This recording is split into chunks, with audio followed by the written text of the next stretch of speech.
My life, once filled with the weight of the crown, now bears the burden of unimaginable sorrow. The roar of revolution, the whispers of betrayal, the cries of my people, all echo in my ears. My heart aches for Russia, my family, my lost hope. This is my fate, my tragedy, a story written in blood and etched in stone. The life of Tsar Nicholas II. Tsar Nicholas II was the last emperor of Russia, ruling from 1894 until his abdication in 1917. He was born on May 18, 1868, in Pushkin, Russia, as the eldest son of Tsar Alexander III and Empress Maria Feodorovna. Nicholas was the grandson of Tsar Alexander II, who was assassinated in 1881, and the great-grandson of Tsar Nicholas I. He was given the name Nikolai Aleksandrovich Romanov, but he is commonly known as Tsar Nicholas II. As a child, Nicholas was a shy and introverted boy who lacked the charisma and leadership skills his father had. He received his education from private tutors with an emphasis on military training. He also traveled extensively with his family, which exposed him to different cultures and political systems.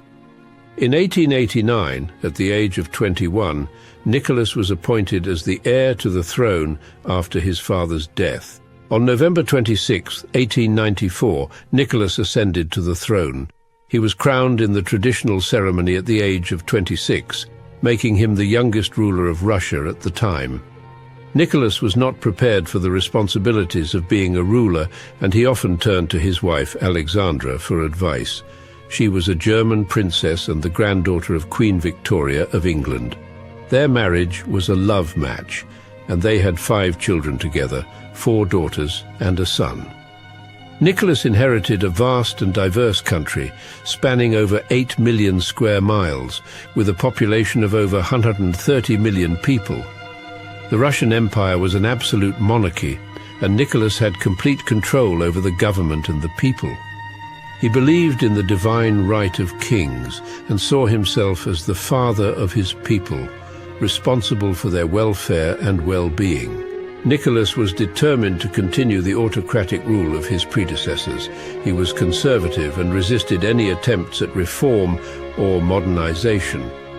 He held on to the belief that the Russian autocracy was the best form of government for his people, despite growing discontent and calls for change. One of the major challenges Nicholas faced during his reign was the Russian-Japanese War of 1904-1905. The war broke out over territorial disputes in Manchuria and Korea. The Russian army suffered a series of humiliating defeats, which led to a revolution in 1905. In response to the unrest, Nicholas was forced to make concessions, including the establishment of the State Duma, the first parliament in Russia. However, the Duma had limited power and was dissolved by Nicholas whenever it tried to challenge his authority.